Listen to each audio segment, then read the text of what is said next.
Price allot. கர்த்தருக்கு பிரியமானவர்களே, தேவனுடைய மக்களை மிக்க மகிழ்ச்சி அடைகிறேன். தேவன் மாசத்து மேலான கிருபைக்காய் தேவனுக்கு நன்றி செலுத்துவோம். இந்த நாள் வசனத்தை நம்மை பார்த்தோம் என்று சொன்னால், யோசுவா 24 அதிகாரம் 15 வசனம். நானும் என் வீட்டாருமே கர்த்தரையே சேவிப்பேன். யோசுவா சொல்லுகிறாரு, நான் என் வீட்டாருமே கர்த்தரை சேவிப்பேன். நீங்கள் எமோரிய தேவர்களை ஆராதிக்கிறீர்களே, தேடுகிறீர்களே. நம்ம அதெல்லாம் விட்டுட்டு இஸ்ரவேல் தேவனாகிய கர்த்தரை நம்ம சேவிக்கும் போது யோசுவாவுக்கு முன்னாடி நடந்து போன தேவ மையமே உங்களுக்கு முன்பதாக நீங்கள் கடந்து சொல்ல.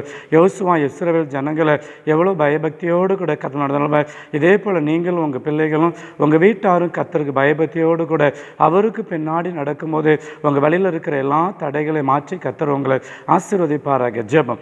சௌத்தரிக்கிற ஆண்டவரே, சௌத்தரிக்கிற சுவாமி, யோசுவா சொன்னது போல் ஆண்டவரே, நான் என் வீட்டாருமே கர்த்தரையே சேவிப்போம் என்று சொன்னது போல் ஆண்டவரே, நாங்கள் எங்கள் பிள்ளைகள் எங்கள் பேரும் பேத்திகள் ஆண்டவரே உண்மையே நாங்கள் சேவிக்கிற ஆண்டவரே, எங்கள் வாழ்க்கையில் சத்துருவான் கொண்டு வருகிற தடைகள், சோறுகள், உபத்திரவங்கள், கலங்கள் எல்லாவற்றை நீங்கள் எடுத்து போட்டு தேவரீர் உம்முடைய பரத்திலிருந்து வருகிற உம்முடைய பரலோகத்தின் வல்லமைகள், அற்புதங்களை, கிருபைகளை, மகிழ்ச்சிகளை நீங்கள் காண செய்ய முடிய, கட்டளோட முடிய, வாக்கிய செய்ய முடிய, ஆயுடைய சமூகத்தில் செபிக்கிற ஆண்டவரே, சத்துருடைய தடைகளுக்கு அதில் அவங்க சேர வேலைகள், பிசினஸ்கள், தொழில்கள் ஆண்டவரே நீங்கள் வச்சிருக்கிற ரெட்டிப்பான உடைய நன்மைகள், ஆசீர்வாதம் உண்மை சேவிக்கிறோம், உண்மை பின்பற்றுகிற உம்முடைய பிள்ளைகளுக்கு அநேக நன்மைகள், அற்புதங்களை பரத்தில் நீங்கள் காண செய்யுங்க, கட்டளை விடுங்க. இரட்சகர் இயேசு மூலம் ஜெபிக்கிறோம் நல்ல பிதாவே. ஆமென்.